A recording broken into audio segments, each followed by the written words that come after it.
பாஜகவில் 80% பேர் மாற்றுக் கட்சியினர். வரலாறு பேசுவோமா? சண்முகம் சார், திமுக கூட போதும் போதும் என்று சொன்னாலும் அதிமுக திமுகவுக்கு முட்டு கொடுப்பதை கொஞ்சம் கூட நிறுத்தாது போல இருக்கு. அதுலேயும் பாவம் சிவி சண்முகம் அவர்களுக்கு கொஞ்சம் ஓவர் டைமாக தான் போயிட்டுருக்கு. வரலாறும் தெரியல, அரசியலும் தெரியல, ஏதோ ஆவேசமாக பேசுவதாக நினைத்து கொண்டு உளறி கொண்டிருக்காரு. அட, மற்ற அரசியல் கட்சிகளின் வரலாறு தெரியவில்லை என்றால் கூட பரவாயில்லை, சொந்த கட்சியின் அரசியல் வரலாறு கூடவா ஒரு மனுஷனுக்கு தெரியாமல் இருக்கும்?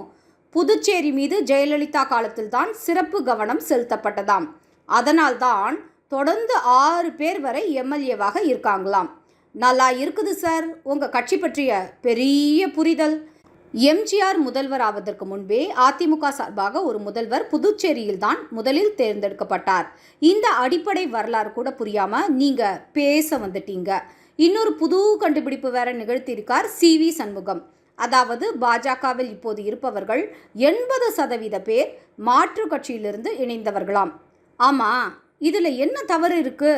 மற்ற கட்சியில் இருப்பவர்கள் அந்த கட்சியில் நம்பிக்கை இழந்து பாஜக என்ற ஒரு கட்சி மட்டும்தான் தேசத்தின் வளர்ச்சிக்கு உறுதுணையாக நிற்கும் கட்சி என்ற புரிதல் யார் யாருக்கு வந்திருக்கோ அவர்கள் எல்லாம் பாரத பிரதமர் நரேந்திர மோடி அவர்களின் தலைமையை ஏற்று தேசத்திற்காக தங்களை அர்ப்பணித்து கொள்ள பாஜகவில் இணையறாங்க.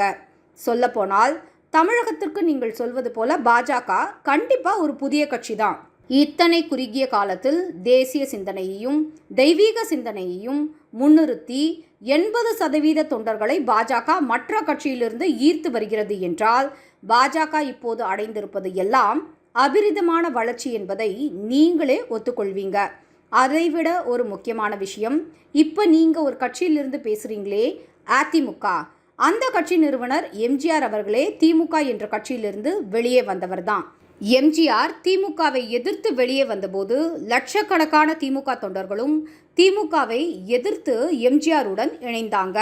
மற்ற கட்சிகளில் இருந்து தொண்டர்களை தன்னுடைய சித்தாந்தத்திற்கு இழுப்பதுதான் ஒரு கட்சியின் மாபெரும் மிகப்பெரிய வெற்றி என்ற அடிப்படை அரசியல் அறிவு கூட, அந்த அரசியல் புரிதல் கூட இல்லாத உங்களுக்கு இந்த ஆவேசமான பேச்செல்லாம் எதற்கு?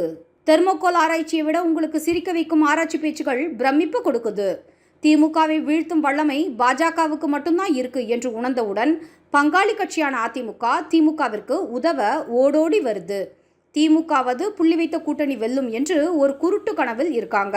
ஆனால் எந்தவித கொள்கையும் இல்லாமல், கோட்பாடும் இல்லாமல் திமுக எதிர்ப்பு வாக்குகளை பிரித்து திமுகவிற்கு மறைமுக உதவி செய்ய வேண்டும் என்ற நோக்கத்திலேயே அதிமுக இந்த தேர்தலில் களம் காணுது. மக்களும் இதை நன்றாகவே உணர்ந்திருக்காங்க. இம்முறை 400, ஜூன் 4 400.